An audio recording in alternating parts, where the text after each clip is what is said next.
Happy Monday, folks. I have finally arrived at work.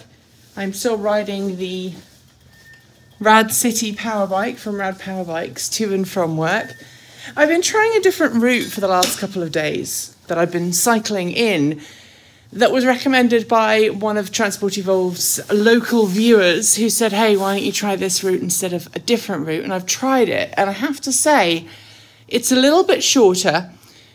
It does include a really nasty hill. Basically, it takes all of those hills, you know, that I think it was at like 1,100 feet or 1,000 feet, and it basically puts it into one massive hill. So once you've got to the top of that hill, riding down into town is a breeze, or riding home from that point is a breeze. Actually, the hill is steeper going home because it's got a steeper incline. So the Rad City PowerBike is doing really well.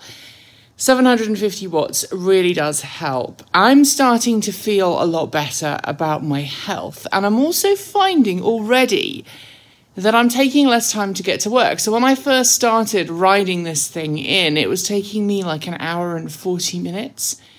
This morning, I've got to work in 48 minutes since leaving my house to the studio, door to door, which is incredible, especially if you consider that there was a really strong headwind this morning, like major strong headwind.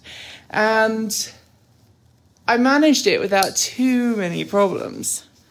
This is what happens. You've got bad hair. I've got a helmet hair. But it was just really nice, a really nice ride this morning. The weather's a lot warmer, so I've ditched the inner layer. I may not even bother wearing a coat going home because it's going to be like in 20 degrees Celsius going home. There's some voltage sag, as I've talked about before, when you're coming up that hill, but I've currently got 4 bars. And actually last week, I didn't record this. There was one night where I forgot to plug the bicycle in.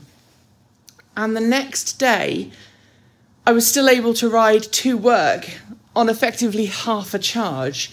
So my commute, depending on the route, is between sort of 10, 11 miles and 15 miles. And, you know, including that 1,000-foot climb, that's pretty impressive. Now, Rad PowerBikes quotes the range of the Rad City as somewhere between 25 and 40 miles. So that's spot on. I'm not the lightest of people out there, so I know that obviously it's having to work a little harder to help me. But my average speed this morning was pretty good. I'm pretty impressed. Coming up with a really strong headwind wasn't fun, but when I got to the side of the hill, it felt a lot better. For those who are interested, you can go to radpowerbikes.com to find out about the Rad City yourself.